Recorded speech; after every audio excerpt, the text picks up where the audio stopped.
This is an encounter. An encounter that brought about a change of name. It brought about a change of character. And the father said, your name is Jerubbaal. Why? Let Dagon fight for himself. And I remember that in the Bible we have some people who had encounters with God. Their names and their characters and everything about them changed. Abraham had an encounter with God. He became Abraham.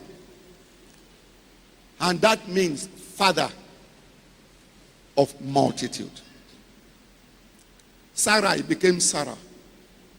She became mother of nations. Not only that, what of Jacob, who had an encounter with that angel? And the angel touched the hip of his leg. And he said, I will not leave you until you bless me. And he said, no, your name will no longer be Jacob. You are no longer a cheater, because you have wrestled with God, and in fact you have even won. Your name is now Israel. When you get to heaven, look for the man who is going like this. That is Papa Jacob, whose name was turned to Israel. Something happened in his life. If you have an encounter with God, something was happening in your life. If you truly have a genuine encounter with God, it's either your name will change, and that will affect your position in the family and in the country, because it is God that will make that change. An encounter with God produces a positive change.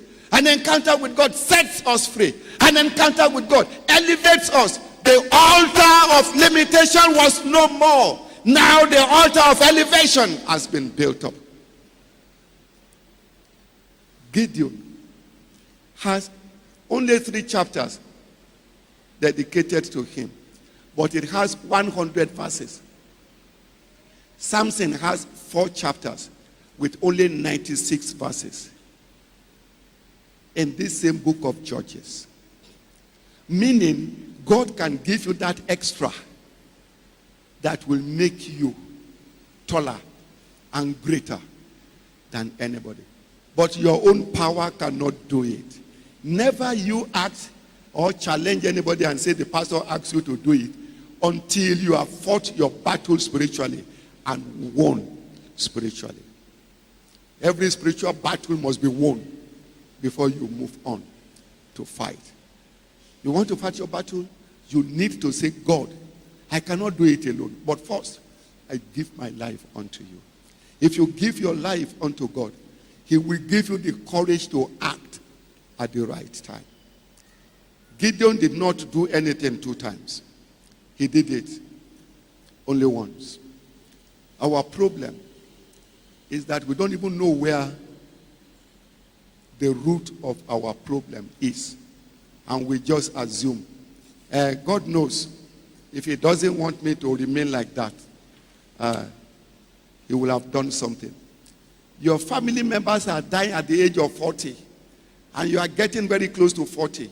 They are dying under the same circumstance, and you are saying that is how God wants it.